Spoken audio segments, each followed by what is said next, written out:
ಮಾಡೋ ಕೆಲಸ ಮಾಡಿಬಿಟ್ಟೈತೆ, ಹುಡುಗಿನ್ಗೆ ಪಿನ್ನು ಹಾಕೈತೆ, ಮಾಡಿ ಕೆಲಸ ಮಾಡಿಬಿಟ್ಟು ಪಿನ್ನು ಹಾಕೈತೆ. ಅದು ಏನು ಅನ್ಯಾಯ ಸರ್? ಹುಡುಗಿ ನೋಡಿದ್ರೆ ಕಿವಿ ಇಲ್ಲ ಬಾಯಿ ಇಲ್ಲ, ಮೂಗಿ ಹುಡುಗರಿಗೆ ಮನ್ಸು ಹೆಂಗೆ ಬಂದೈತೆ ಸರ್ ಮಾಡೋಕ್ಕೆ?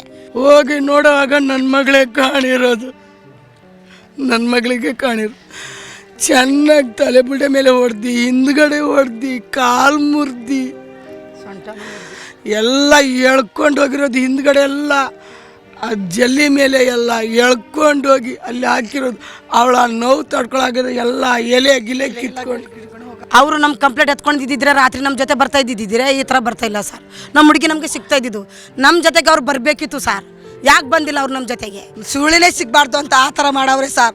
ಒಂದು ತೊಳೆದು ಬಿಟ್ಟು ಸುಡ್ಬಿಟ್ಟವ್ರೆ. ನಾವು ಎಲ್ಲ ಹೆಣ್ಮಕ್ಳು, ಬಡವ್ರು ಹೆಣ್ಮಕ್ಳು, ನಾವು ಎಲ್ಲಿಂದ ಹೋಗಬೇಕು?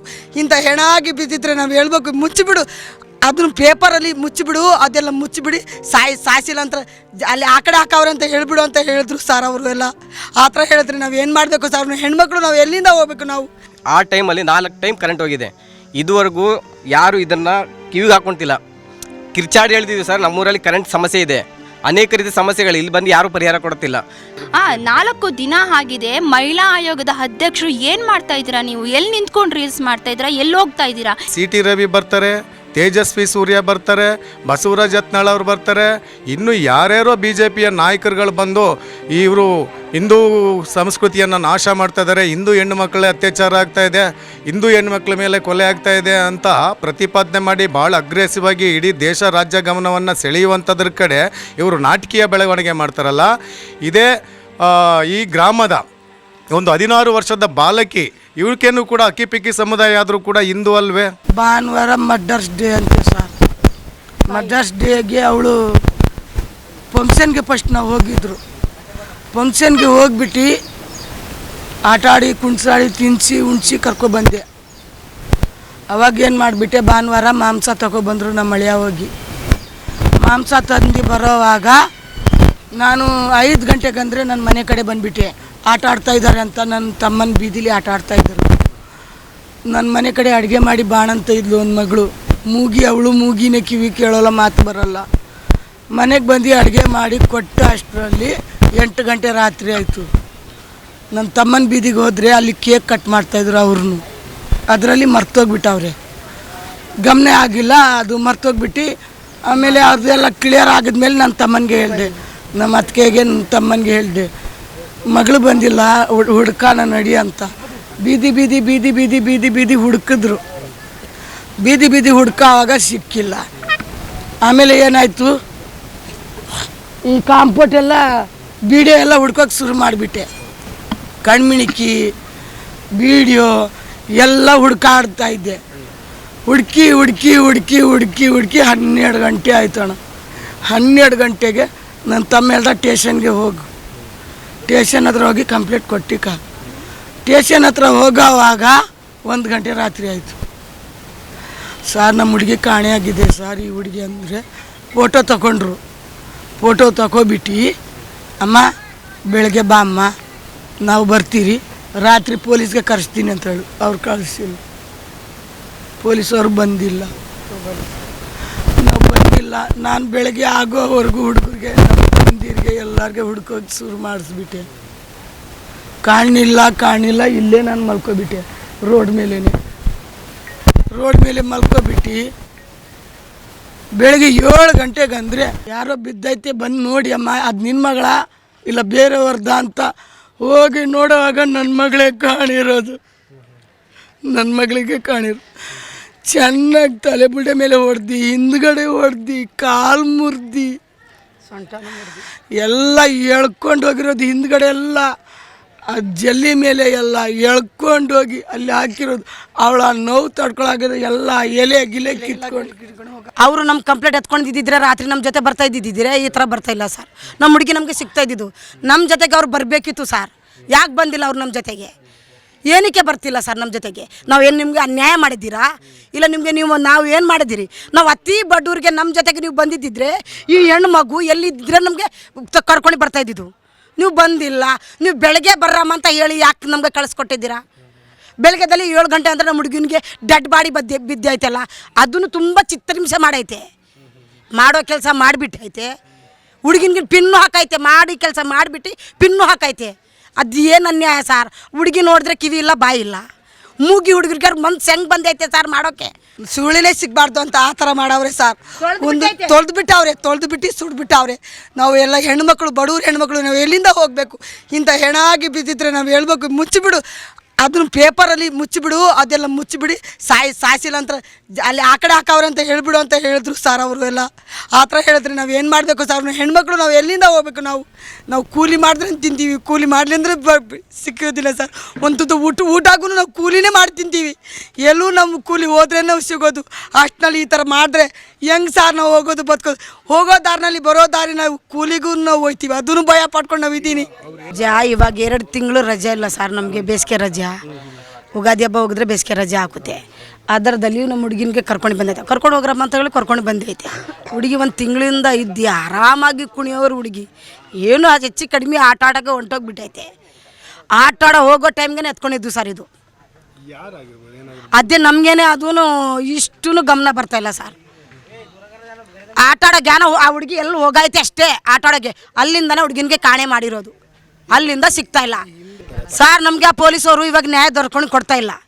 ನಮಗೆ ಆ ಪೊಲೀಸವರು ಇವಾಗ ಆ ಪೊಲೀಸವರು ನಮಗೆ ನ್ಯಾಯ ದೊರಕೊಂಡು ಕೊಳ್ಳೇಬೇಕು. ನಮಗೆ ನ್ಯಾಯ ಕೊಟ್ಟಿಲ್ಲ ಅಂದರೆ ಪೊಲೀಸ್ ಸ್ಟೇಷನ್ ನಾವು ಬಿಡೋಲ್ಲ, ಬಾಡಿ ನಾವು ಎತ್ತೋಕೆ ಬಿಡೋಲ್ಲ. ಪೊಲೀಸರಿಗೆ ನಮಗೆ ನ್ಯಾಯ ಕೊಟ್ಬಿಟ್ಟು ನಮ್ಮದು ರಿಪೋರ್ಟ್ನು ತಂದು ಕೊಡಬೇಕು. ಅವರೇ ರಿಪೋರ್ಟ್ ಏನು ಆಗೈತೆ ಏನಿಲ್ಲ ಅಂತ ವಿತ್ತಾತ ಅವರೇ ಮಾಡಿ ಇವಾಗ ನಮಗೆ ಐತೆ. ಇವಾಗ ಎಷ್ಟು ಜನ ಹಿಡ್ದಿರೋದು ಅದು ತೋರಿಸ್ಬೇಕು ಸರ್, ಅಷ್ಟೇ ನಮಗೆ. ಸಂಜೆ 5 ಗಂಟೆಗೇನೋ ಕಾಣೆ ಆಗಿದ್ದಾರೆ ಸರ್ ಪಾಪ ಮಗಳು, 5 ಗಂಟೆನ ಕಾಣೆ ಆಗಿರೋದು. ಅಂಥ ಟೈಮಲ್ಲಿ ಸರ್ ನಮ್ಮ ಊರಿನಲ್ಲಿ ಗ್ರಾಮದಲ್ಲಿ ಆ ಟೈಮಲ್ಲಿ 4 ಟೈಮ್ ಕರೆಂಟ್ ಹೋಗಿದೆ. ಇದುವರೆಗೂ ಯಾರು ಇದನ್ನು ಕಿವಿಗೆ ಹಾಕ್ಕೊಂತಿಲ್ಲ. ಕಿರ್ಚಾಡಿ ಹೇಳ್ತಿದ್ವಿ ಸರ್, ನಮ್ಮೂರಲ್ಲಿ ಕರೆಂಟ್ ಸಮಸ್ಯೆ ಇದೆ, ಅನೇಕ ರೀತಿ ಸಮಸ್ಯೆಗಳು, ಇಲ್ಲಿ ಬಂದು ಯಾರೂ ಪರಿಹಾರ ಕೊಡ್ತಿಲ್ಲ. ಎಲೆಕ್ಷನ್ ಬಂದಾಗ ಸರ್ ಓಟ್ ಬೇಕಂದ್ರೆ ಕೈ ಮುಗಿದು ಮನೆಯಲ್ಲ ಎಲ್ಲರ ಹತ್ರ ಬರ್ತಾರೆ ಸರ್. ಸಮಸ್ಯೆ ಅಂದರೆ ಯಾರು ಕೈ ಹತ್ತ ಬರೋಲ್ಲ ಸರ್ ನಮ್ಮ ಹತ್ರ ಇಲ್ಲಿ. ಆ ಟೈಮಲ್ಲಿ ಈ ಒಂದು ಘಟನೆ ನಡೆಯೋ ಕಾರಣನೇ ಆ ಟೈಮಲ್ಲಿ 4 ಟೈಮ್ ಕರೆಂಟ್ ಹೋಗಿದೆ. ಆ ಕರೆಂಟ್ ಹೋಗಿರೋ ಟೈಮಲ್ಲಿ ಈ ಥರ ಘಟನೆ ಆಗಿರೋದು ಸರ್. ಯಾಕಂದರೆ ಆ ಒಂದು ಸಿಚುವೇಶನ್, ಆ ರೈಲ್ವೆ ಟ್ರ್ಯಾಕಲ್ಲಿ ಸರ್ ಪೂರ ಕರೆಂಟ್ ಇಲ್ಲ, ಆ ಲೈನಲ್ಲಿ ಯಾವುದೇ ಕಾರಣಕ್ಕೂ ಕರೆಂಟ್ ಇಲ್ಲ ಸರ್, ಪೂರ ಕತ್ಲಾಗ್ಬಿಡುತ್ತೆ ಆ ಟೈಮಲ್ಲಿ. ಈ ಗಾಡಿ ಓಡಿಸ್ಕೊಂಬಂದ್ರೆ ನೀವು ಬೇಕಾದ್ರೆ ಚೆಕ್ ಮಾಡ್ಕೊಬೋದು, ನೀವು ಬೇಕಾದ್ರೆ ಆ ಟೈಮಲ್ಲಿ ಆ ಜಾಗದಲ್ಲಿ ಪುಂಡರುಗಳು ಕುಡಿಯೋ ಜಾಸ್ತಿ ಸರ್. ಅಲ್ಲಿ ಕುಡ್ಕಲ್ಲಿ ಬೇಕಾದ್ರೆ ಚೆಕ್ ಮಾಡಿ ಕುಡಿದಿರೋ ಪ್ಯಾಕೆಟ್ಗಳು ಅಲ್ಲೇ ಬಿದ್ದಾವೆ, ಅದನ್ನು ಯಾರು ಪರಿಗಣಿಸ್ತಿಲ್ಲ ಸರ್. ಈ ಥರ ನಮ್ಮ ಸುತ್ತಮುತ್ತ ಪೂರ ಕುಡುಕರೇ ಜಾಸ್ತಿ ಬರ್ತಾರೆ, ಈ ಆಟೋ ಓಡಿಸ್ಕೊಂಬರೋರು ಜಾಸ್ತಿ ಇರ್ತಾರೆ. ಇನ್ನು ಕೆಲವರು ಬೇರೆ ಬೇರೆ ಊರಿಂದ ಬಂದು ಇಲ್ಲೇ ಬಂದು ಕುಡಿಯುತ್ತಾರೆ. ಊರಿನಲ್ಲಿ ತುಂಬ ಜನರು ಮನೆಯಲ್ಲಿ ಸರ್ ಬುರಾಂದಿ ಸಾರಾಯಿ ಮಾಡ್ತಿದ್ದಾರೆ ಸರ್. ಇದನ್ನ ಯಾರು ಕೇಳೋರು ಯಾರೂ ಇಲ್ಲ. ಈ ಅನಾಹುತ ಕಾರಣ ಯಾರಾಗಿದ್ದಾರೋ ದಯವಿಟ್ಟು ಅವ್ರನ್ನ ಗಲ್ಲು ಶಿಕ್ಷೆ ಅಂತೂ ಕೊಡಿಸಲೇಬೇಕು ಸರ್. ನೋಡಿ, ಯಾವುದೋ ಒಂದು ದೇಶದಲ್ಲಿ ಅಥವಾ ಬೇರೆ ರಾಜ್ಯದಲ್ಲಿ ಏನೋ ಒಂದು ಘಟನೆ ನಡೆದಂಥ ಸಂದರ್ಭದಲ್ಲಿ ಇಡೀ ರಾಜ್ಯ ಎದ್ದೇಳುವಂಥ ಒಂದು ಕೆಲಸವನ್ನು ಮಾಡ್ತದೆ. ಅಲ್ಲಲ್ಲಿ ಕ್ಯಾಂಡ್ಲ್ ಹಚ್ಚುವಂಥ ಕೆಲಸ, ಸಾಮಾಜಿಕ ಜಾಲತಾಣಗಳಲ್ಲಿ ಹರಿಬಿಡತಕ್ಕಂಥ ಕೆಲಸ, ಟಿ ವಿ ಮಾಧ್ಯಮಗಳಲ್ಲಿ ಹರಿಬಿಡ್ತಕ್ಕಂಥ ಕೆಲಸವನ್ನು ಮಾಡ್ತಾರೆ. ಅದರಲ್ಲೂ ಧರ್ಮದ ಒಂದು ಬಣ್ಣವನ್ನು ಕಟ್ಟುವಂಥ ಒಂದು ಕೆಲಸವನ್ನು ಮಾಡ್ತಾರೆ. ಇವತ್ತು ಈ ಒಂದು ಬಡ ಕುಗ್ರಾಮದಲ್ಲಿ, ಭದ್ರಾಪುರ ಕುಗ್ರಾಮ, ಬೆಂಗಳೂರಿಗೆ ಅಂಟ್ಕೊಂಡಿರ್ತಕ್ಕಂಥ ಒಂದು ಗ್ರಾಮ, ರಾಮನಗರ ಜಿಲ್ಲೆಯಲ್ಲಿರ್ತಕ್ಕಂಥ ಕಣ್ಮುಣಕಿ ಹತ್ರ ಇರ್ತಕ್ಕಂಥ ಒಂದು ಅಕ್ಕಿಪಿಕ್ಕಿ ಜನಾಂಗದ ಗ್ರಾಮ ಇದು. ಅತಿ ಹೆಚ್ಚಾಗಿ ಅವರೇ ವಾಸ ಮಾಡ್ತದೆ. ಅದರಲ್ಲೂ ವಿಶೇಷವಾಗಿ ಒಂದು ಹೆಣ್ಮಗಳು, ಅದರಲ್ಲೂ ವಿಶೇಷವಾಗಿ ವಿಶೇಷ ಚೇತನೆಯ, ಕಿವಿ ಕೇಳಿಸಲ್ಲ ಮತ್ತು ಮಾತು ಬಾರದ ಮೂಕಿ, ನೋವಾಗ್ತದೆ, ಬೇಸರ ಆಗ್ತದೆ. ಹೆಣ್ಣೆತ್ತವರ ಮನಸ್ಸಲ್ಲಿ ಸಂಕಟ ಆಗ್ತದೆ, ಇವತ್ತು ರೋಮಾಂಚನ ಆಗ್ತದೆ.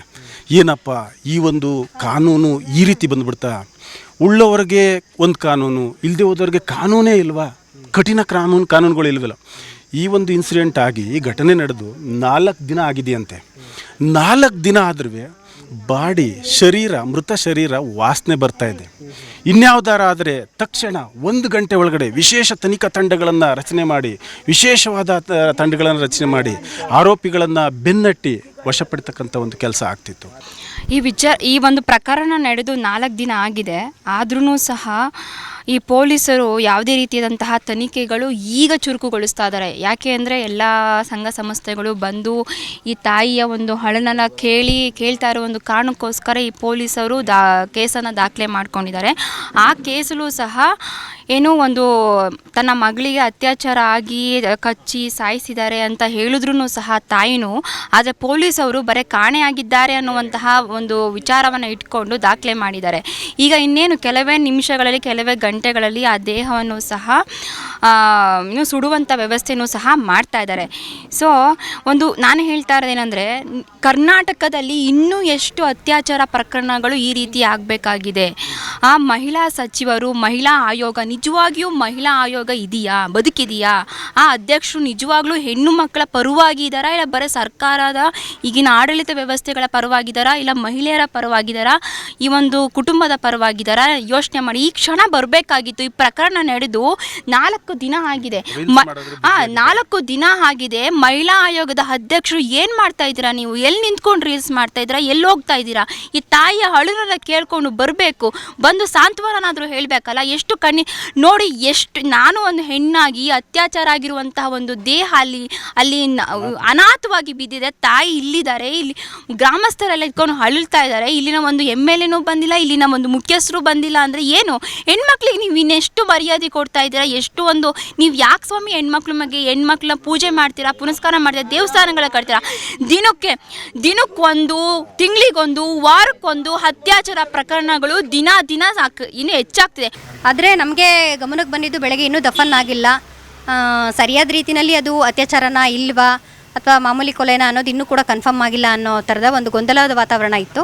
ಹಾಗಾಗಿ ಬೆಳಗ್ಗೆನೇ CWC ಅವರಿಗೆ ಮತ್ತು ಬೇರೆ ಬೇರೆ ಇಲಾಖೆಯವರಿಗೆ ಇನ್ಫಾರ್ಮ್ ಮಾಡಿ ಇಮಿಡಿಯೇಟ್ ಇಲ್ಲಿಗೆ ಸ್ಪಾಟಿಗೆ ಬರಬೇಕು ಅನ್ನೋದನ್ನು ಅವ್ರಗಳಿಗೂ ಗಮನಕ್ಕೆ ತಂದು ನಾವು ಕೂಡ ಒಂದು ಟೀಮು ಮಂಡ್ಯದಿಂದ ಬಂದ್ವಿ ನಮ್ಮ ಸಂಘಟನೆ ವತಿಯಿಂದ.